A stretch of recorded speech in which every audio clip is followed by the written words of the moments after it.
Hola, soy Manolo Castellano y dedico mi vida a explorar talento científico. En este podcast no hablamos de ciencia, pero sí hablamos de científicos y de científicos que están cambiando el mundo. Hablamos con emprendedores, con profesionales de la ciencia que destacan en sectores como biotech, biofarma, biomedicina o agroalimentario. Y también hablamos con recruiters, con headhunters que nos acercan al mundo de la selección de personal científico. Recordaros que este podcast es posible gracias a Talento Científico, una consultora de talento en la que trabajamos con CEOs, responsables de recursos humanos y managers de pymes y startups en los sectores de biotech y agri-foodtech que necesitan personal científico técnico altamente cualificado y les ayudamos a hacer más competitivas sus empresas y también a reducir riesgos en sus proyectos de I+D, reclutando y seleccionando el mejor talento científico.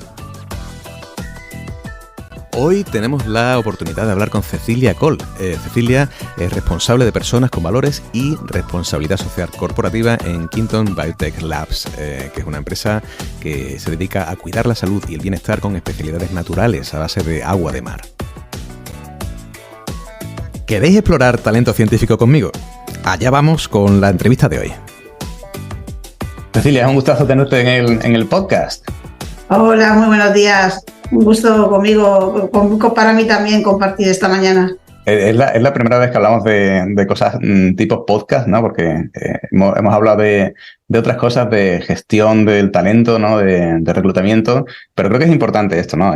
Hablar de todas estas cosas en un foro de científicos, que a lo mejor no están tan acostumbrados a hablar de este tipo de cosas, ¿no?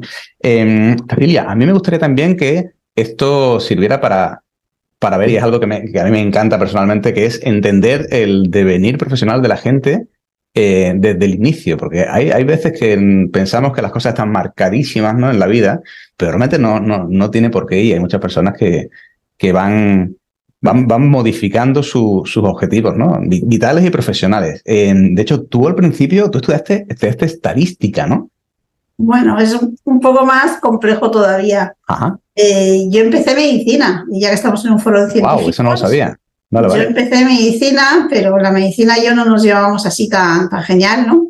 Y tardé como 3 años en aprobar, 1 año y medio, y en tener el valor de decirles a mis padres, creo que me he equivocado, ¿no? Que es lo que pasa muchas veces cuando terminas tu bachiller con 18 años, pues no te has terminado de encontrar, ¿no?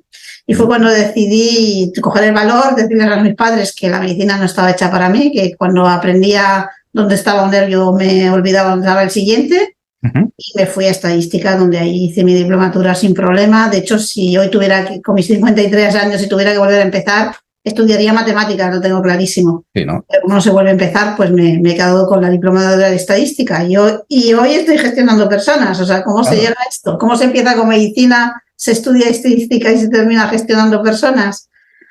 Claro, pues, tú ahora mismo eres responsable de valores y, bueno, y RSC también en Quinton.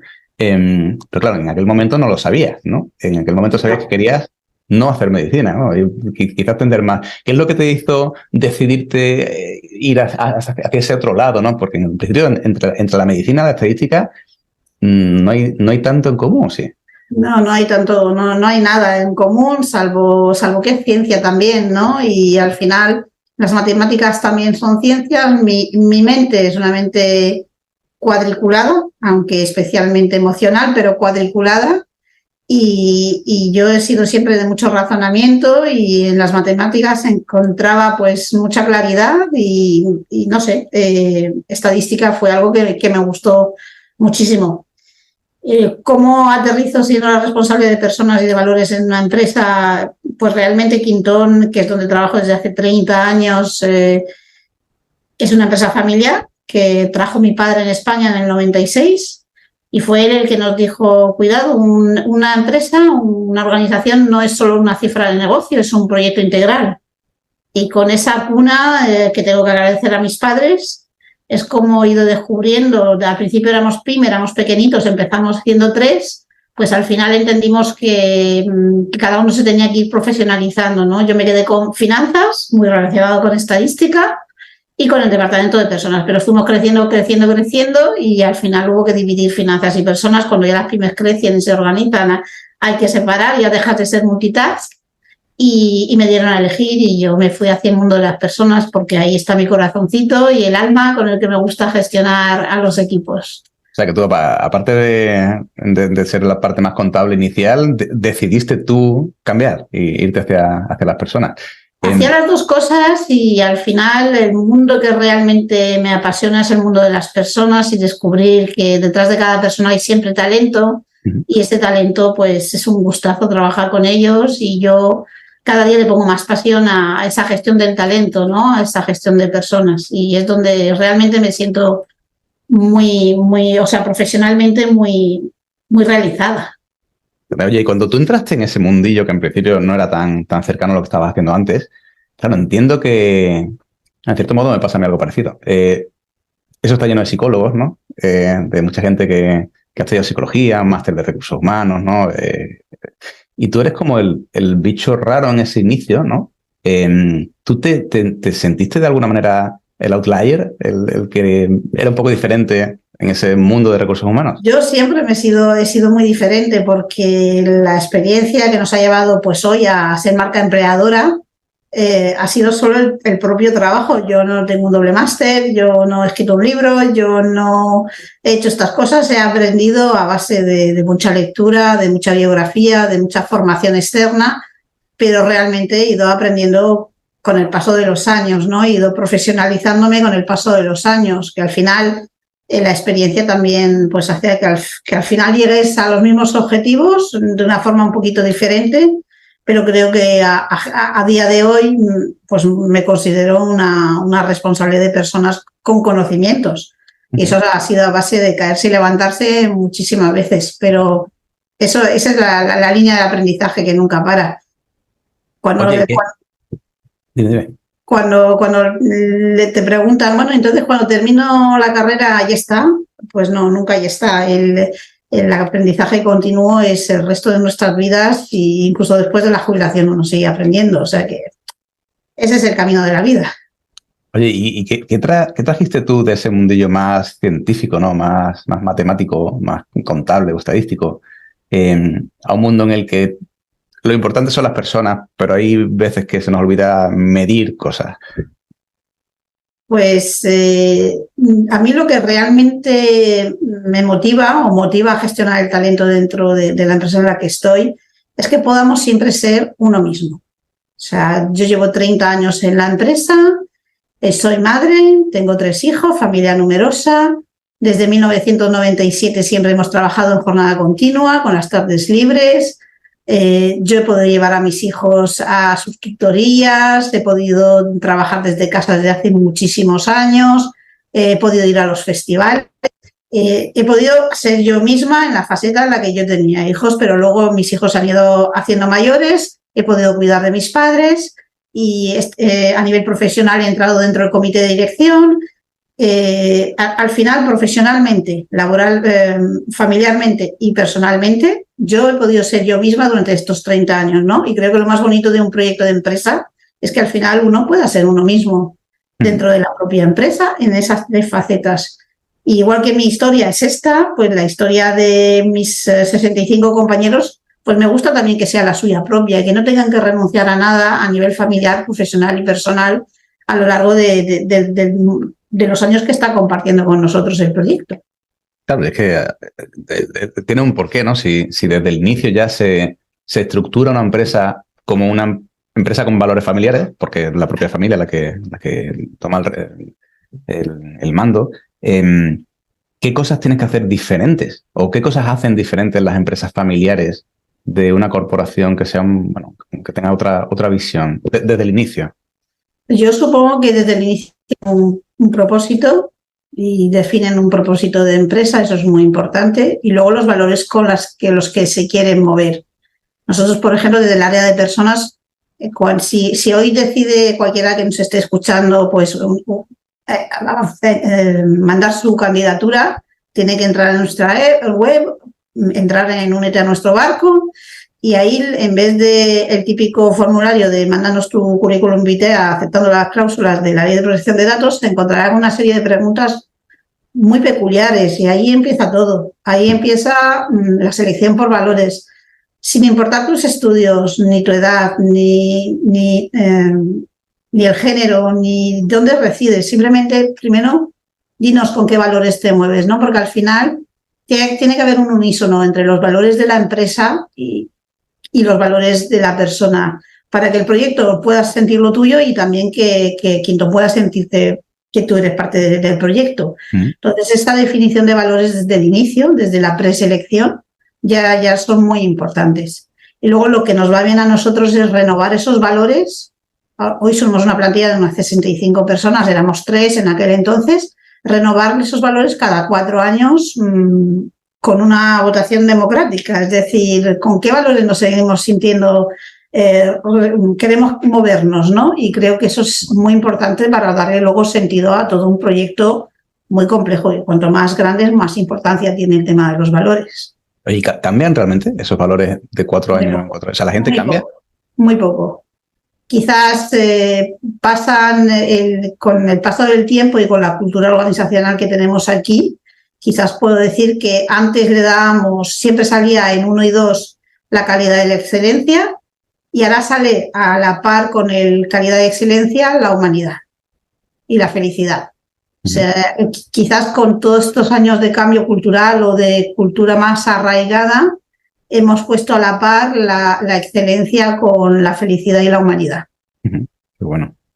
Y bueno, Cecilia, te voy a preguntar de cosas que realmente a lo mejor no llegamos a implementar, pero que están ahí y que, bueno, algunas empresas empiezan a trabajar con esto, otras no las utilizan tanto, pero yo creo que tú que vienes del mundo de la estadística, creo que puedes entender bien cuándo hay que invertir tiempo en esto o dinero y cuándo realmente no hace falta tan necesariamente, ¿no? Y es el tema del People Analytics, ¿no? El analizar muy cuantitativamente las mil y una cosas que pueden ocurrir en el día a día, ¿no? del empleado, ¿no? Hay que analizar, hay que medir y en base a esas mediciones implementar políticas de mejoras continuas y dar visibilidad a esos resultados a un comité de dirección. Bueno, primero lo que no se mide no existe y estamos totalmente convencidos de ello, que para poder reflejar una realidad, primero hay que medirla, para eso hay que preguntar y luego hay que hacer algo con esos datos, es decir, darles un sentido. Por ejemplo, nosotros llevamos ya casi 7 años midiendo intangibles en el departamento de personas como felicidad, compromiso, compañerismo, confianza y bueno, al inicio simplemente medíamos y bueno, la verdad es que tenemos la suerte de que tenemos unos KPIs buenísimos que están siempre por encima del 9 de nota media, 8,5, 9, pero había que dar cuál iba a ser nuestra estrategia, nuestra política de mejora continua respecto a esos KPIs como el compromiso, como el compañerismo, la felicidad. Bueno, pues nosotros pusimos como estrategia es vigilar, no hacer nada por encima de 8,5, salvo reconocer y agradecer.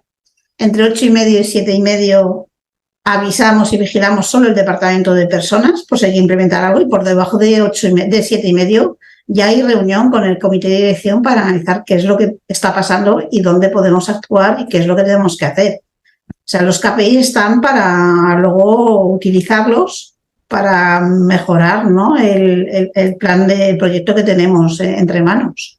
Oye, a nivel práctico, ¿cómo podéis medir todo esto sin ser un poco insistentes? O sea, estamos hablando de formularios cruzados, comunicación de compañeros de tus propias... Ahí la tecnología nos ha ayudado bastante. Llevamos 7 años utilizando una app que es anónima, donde todos los días tenemos que contestar a cuánto de feliz me siento.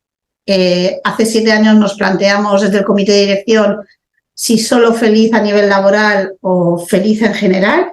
Y con nuestro proyecto, que es el laboratorio de evidentemente tenía que ser feliz general, es decir, personal, familiar y profesional, porque todo va unido y queremos poder ser uno mismo.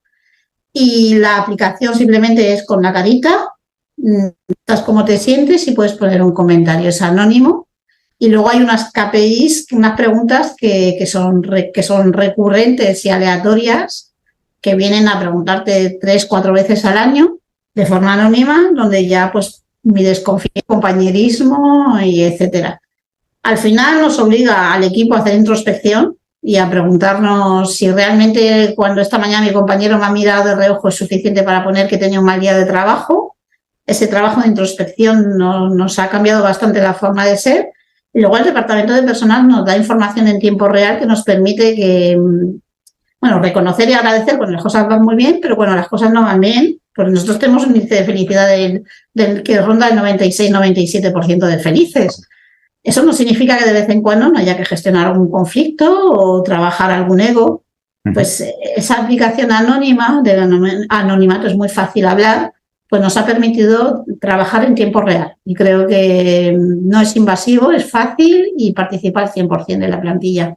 Ya es como un canal de comunicación muy arraigado dentro de Quintón. Estos tiempos, Cecilia, esto hay que invertir en esto. Oye, ¿cuáles son los problemas más recurrentes que encuentras tú de forma anónima, si quieres, en los empleados? O sea, ¿cuándo acuden a ti y por qué? ¿Qué problemas ocurren en el día a día? Bueno, aquí el programa está muy avanzado a nivel conciliación, a nivel salud. Tenemos todos los permisos retribuidos que puedes pensar para peques, para mayores, para mascotas, el día libre de cumpleaños, las vacaciones a la carta. A nivel de salud, el fisio, el entrenador, la sala de ergonomía, todo eso gratuito en horario de trabajo, ahí estamos muy avanzados. ¿Dónde tenemos que insistir el departamento de personas? Sin duda en la gestión de los egos.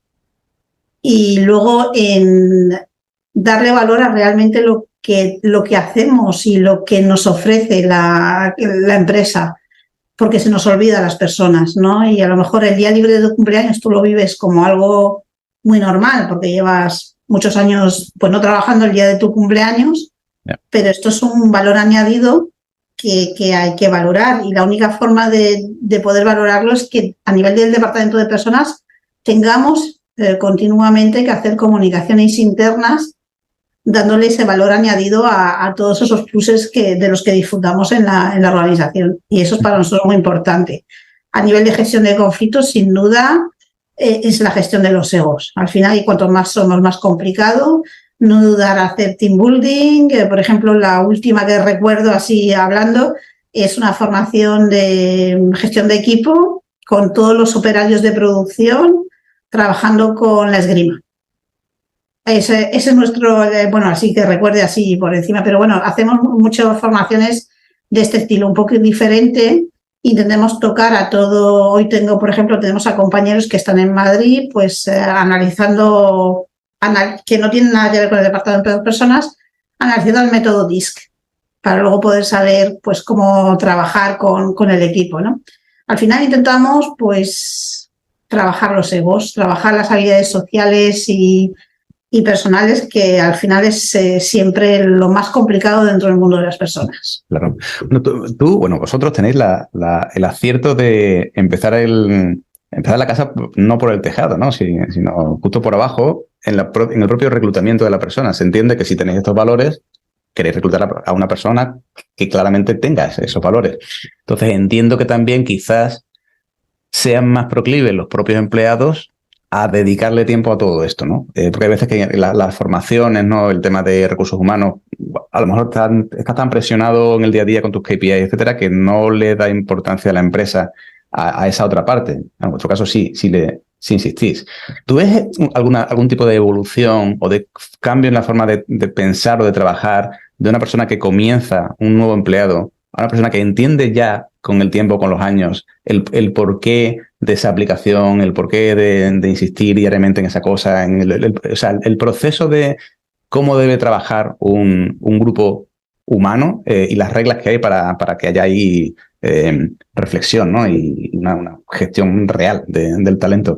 Al final, cuando hay cultura organizacional, hay ya no solo los líderes, y hablamos siempre de comité de dirección y mandos intermedios, es muy importante, pero también hay que hablar del microliderazgo, ¿no?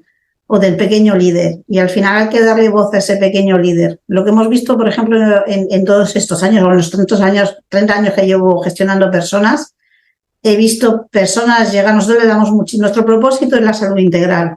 Entonces sí que hemos llegado con compañeros que se han incorporado, que sí que tenían algunos valores, pero que no le daban importancia a la salud integral suya propia, y llegar con problemas de sobrepeso, totalmente sedentario, con indicadores de salud no buenas, y al final de esa cultura de empresa y ese microliderazgo que existe por un poquito toda la empresa, donde cada uno aporta, el que no hace deporte pues valora el mindfulness, el que no, y al final hace que todos nos contagiemos y vayamos al unísono a entender lo que es el concepto de salud integral y a querer aplicarla a nuestra propia vida.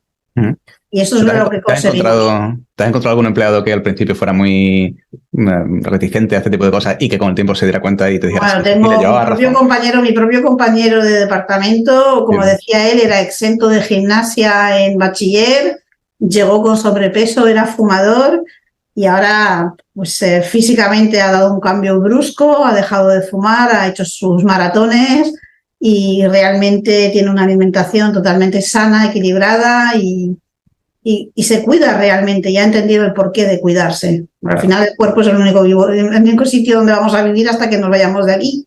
Claro. Y de ahí la importancia. Y ya no solo es salud física, y es salud mental, es salud financiera, es ese concepto de salud integral que barajamos en la organización y que al final hace que esos valores cobren sentido y que la cultura exista. Oye, ¿cómo lucháis o cómo se lucha contra la hiperconexión? Bueno, con un manual de desconexión digital. Por ley ya existe, ya deberíamos de tenerlas todas las empresas hechas. Y luego nosotros, por ejemplo, los operarios tienen la jornada activa todo el año, a eso fecha de hoy, ¿vale? Porque en 30 años esto ha evolucionado muchísimo. Ellos tienen la jornada intensiva todo el año y no trabajan por las tardes, pero ellos no tienen derecho al trabajo flexible. Todos los demás tenemos derecho al trabajo flexible y entonces nos organizamos y trabajamos por objetivos. A corto plazo, semanalmente, cada departamento pone sus objetivos a cumplir y en cuanto hay un proyecto a medio o largo plazo, pues trabajamos con métodos ágiles que nos permite llegar pues, a los objetivos a cumplir. Y tenemos un manual de desconexión digital donde hay unas normas de juego. Por ejemplo, nosotros una de las medidas que tenemos son vacaciones a la carta.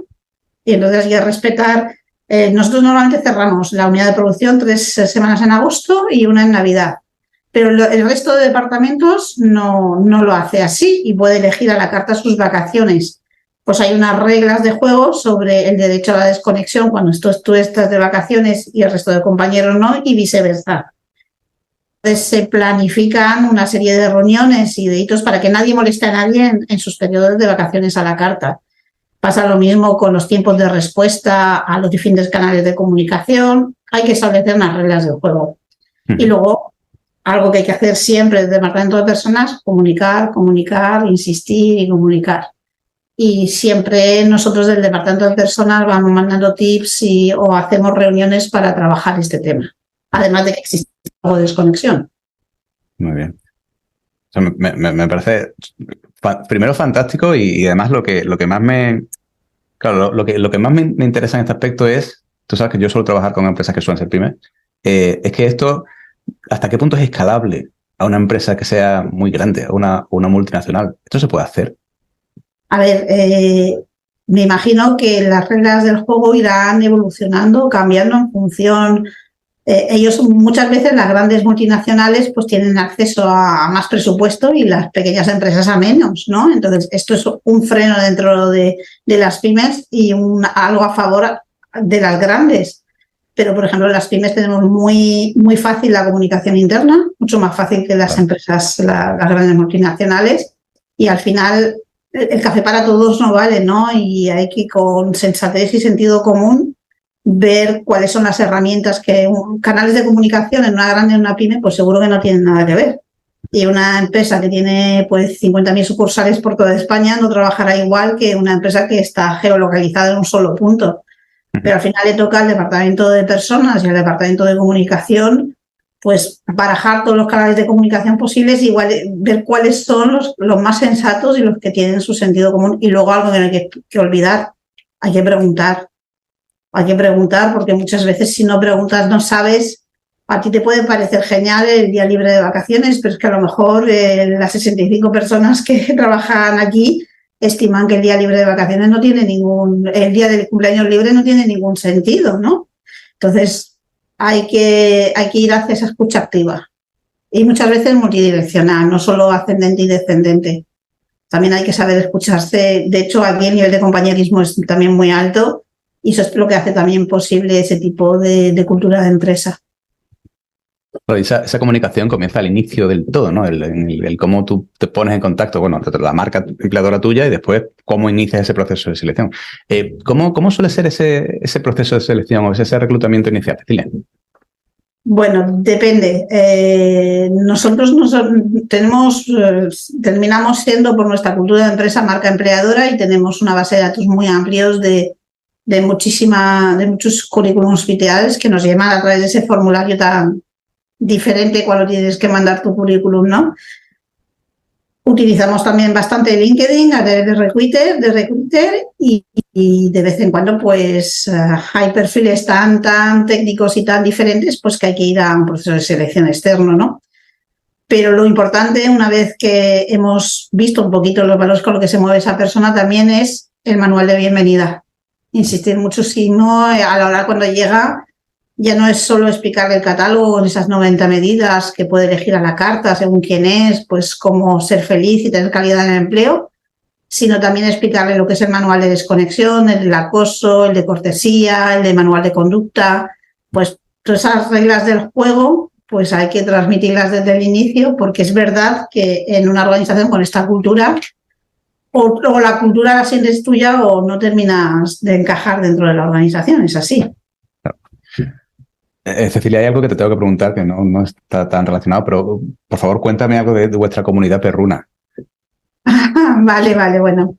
La verdad es que, cuando de verdad quieres ser tú mismo, pues hoy en día hay muchos compañeros que forman parte de su unidad familiar, pues peludos, gatos y perros, ¿no? Bueno, los gatos no solemos hacer eventos con gatos porque no suelen salir de casa, ¿no? Pero, por ejemplo, una de nuestras compañeras que más ha apreciado nuestro estilo de cultura es una compañera mando intermedio que bueno, está casada, pero su familia son sus 3 perros y su gran pasión es el agility. Y nos ha perdido un montón de permisos retribuidos para poder, de hecho, uno es campeón nacional, ¿no? Para poder salir a competir. Y eso es lo que era importante para ella. Y ese es el nivel de poder ser tú mismo que queremos dar, ¿no? Y a raíz de esto, pues empezaron todos a decir, es que tendríamos que hacer una quedada, es que queremos que se conozcan, y llevamos tiempo ya queriendo organizarlo, y hace poquito en una piscina para ellos, para los peludos que hay cerca de la zona, pues hicimos hacer una jornada de convivencia y fue todo un éxito. Lo más gracioso es que casi que veías en los propios peludos el carácter de los propios... no sé, era muy curioso, fue un día muy curioso y muy bonito y ya nos han pedido más, o sea que se ve que es forma también de hacer equipo. Qué bueno. Oye, y ya un poco terminando con la parte de hacia dentro de la empresa, ¿qué se puede...? O sea, vosotros estáis en una capital, pero bueno, no es de las grandísimas capitales, no es Madrid, no es Barcelona, ¿no? Y es algo que hemos comentado en alguna ocasión, ¿no? La dificultad que tienen las empresas que no están en las grandes capitales de reclutar talento, específicamente además de cargos a lo mejor un poco más altos, más senior, ¿no? más técnicos. ¿Cómo puede luchar, ¿no? una empresa pyme, una empresa más pequeña que esté localizada en provincias, ¿no? Que en realidad son, no sé si son mayoría, seguro, ¿no? Pero realmente a nivel de reclutamiento, ¿qué es lo que uno puede hacer o qué está en la mano de la empresa para atraer ese talento? Pues yo creo que uno de los grandes éxitos, por lo menos de la nuestra, lo que no significa que para perfiles tan técnicos y científicos como lo que nosotros necesitamos dentro de como industria biotecnológica, muchas veces tenemos que ir a la contratación de personas jóvenes y ofrecerles una promoción dentro de una trayectoria profesional dentro de la organización, ¿no? Para que luego puedan llegar a esos puestos más de alta dirección, que es por lo que optamos. Pero luego yo creo que también hay que invitar a todo lo que son los profesionales científicos a querer mirar unos estilos de vida diferentes, porque nos solemos quedar en mirar qué hay en Madrid, qué hay en Barcelona, qué hay en Valencia, y nos olvidamos que en algunas ciudades de nosotros estamos, en Cox, al sur de la provincia de Alicante, en un polígono industrial rural, pero ofrecemos calidad de vida, ofrecemos la posibilidad de aparcar en la puerta del trabajo, de estar a 20 minutos del trabajo. No sé, al final es que también los profesionales científicos quieran ir más allá, que hay grandes empresas en lugares diferentes que no sean las grandes capitales, y yo creo que al final, si miran también un poquito por la cultura de la empresa, seguro que pueden encontrar proyectos muy interesantes que pueden hacerles muy felices sin tener que vivir en grandes ciudades con lo que supone la vida en las grandes ciudades, ¿no? Y creo que a veces somos los grandes olvidados, ¿no? Pues yo les diría que se atrevan también a buscar lo que son empresas FR, lo que son empresas que tienen la 45001, que tienen el reconocimiento de las buenas prácticas por parte del instituto, porque esas empresas tienen un valor cultural diferente y al final uno lo que busca es poder tener calidad de vida, ¿no? Y poder congeniar esos tres tiempos, el familiar, el personal y el profesional. Cuando te ofrecen esto, pues a lo mejor la gran ciudad no es tan importante, que hay un proyecto profesional y personal y familiar detrás. Claro. Cecilia, hemos hablado hacia adentro siempre, ¿no? Hasta ahora. Vamos a hablar un poco hacia afuera. Vamos a hablar de la responsabilidad social corporativa y qué es lo que hace una empresa como la vuestra, no de forma casual o aleatoria o esporádica, sino como parte de la propia estrategia, ¿no? de la empresa. Cuéntanos. Bueno, la sostenibilidad para nosotros es algo capital. El proyecto tiene que ser un proyecto integral y así lo estamos haciendo. Nosotros somos muy de cumplir la normativa, evidentemente, por nuestro negocio, ¿no? La industria biotecnológica es muy exigente y muy rigurosa en cuanto a normativas europeas, sanitarias y demás, pero nosotros vamos mucho más allá de ello. De hecho, somos una pequeña, mediana empresa, estamos certificados en la 14001, en la 45001, empresa familiarmente responsable, el reconocimiento de las buenas prácticas por parte del instituto, el sello Great Place to Work que renovamos todos los años, es decir que sí que damos importancia a la sostenibilidad. Además, nuestra materia prima es el agua de mar. Gracias a eso hacemos terapia marina, ofrecemos salud a través de la terapia marina. Si no cuidásemos de nuestra materia prima con un concepto integral de cuidado de la materia prima, nosotros no podríamos existir. No somos los primeros interesados en que esto cobre sentido. Entonces, en todas nuestras acciones y nuestra forma de trabajar, esa responsabilidad social de proyecto integral está. De hecho, impactamos en 12 de los 15 ODS, o sea que de una forma puntual u otra estamos impactando y es importantísimo para darle sentido al final a todo nuestro proyecto. Y bueno, te voy a preguntar ¿qué queda de esa Cecilia que estaba estudiando medicina? Pero yo creo que tú has cerrado el círculo con lo que me acabas de decir, ¿no? ¿Qué queda de la Cecilia que estudió medicina? Pues a veces, bueno,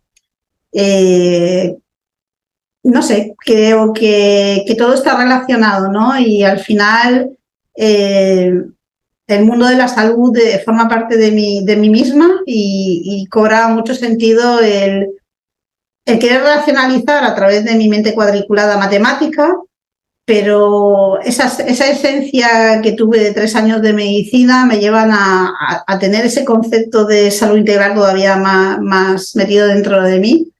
Y luego, a través de lo que he aprendido a lo largo de estos 30 años de salud integral, pues muy, muy convencida de que, madre mía, démosle la oportunidad al mundo entero y yo, especialmente nuestro departamento de personas, a nuestro entorno, al que podamos actuar, a que ellos también puedan cuidar de esa salud integral, ¿no? Y creo que al final eso es medicina pura. Oye, si le tuvieras que dar un consejo a esa Cecilia que estaba en medicina pensando en si quedarse, si cambiarse, ¿qué le dirías? Pues no repetiría nada, o sea, no le diría nada, le diría que la Cecilia de hoy quiere seguir aprendiendo, la Cecilia de aquel entonces también quería aprender y yo creo que con el aprendizaje continuo y con esas ganas de seguir madurando el alma, ¿no? Que al final es lo más importante, le diría que vuelva a hacer camino, pero quiero volver a hacer, quiero seguir siendo yo y seguir madurando, ¿no? Y seguir aportando pues aportándome valor a mí misma y luego intentando dejar un mundo un poquito mejor, ¿no? a los que nos siguen. Cecilia, ha sido un auténtico gustazo hablar contigo de valores de empresa, de reclutamiento, de un montón de cosas que han salido. Al final queda claro que estamos aquí para cuidar de las personas, ¿no? Y te agradezco mucho tu tiempo. Nada, muchas gracias a ti por haber pensado en mi persona. Un placer. Seguimos hablando. Gracias. Gracias. Bueno, espero que os haya gustado el programa de hoy. Sabéis que nos podéis seguir en redes sociales, donde encontraréis esta y muchas otras entrevistas y donde además tendréis acceso a ofertas de empleo de perfiles científico-técnicos. Mil gracias por estar ahí y nos vemos en el próximo episodio, en el que estaremos explorando talento científico.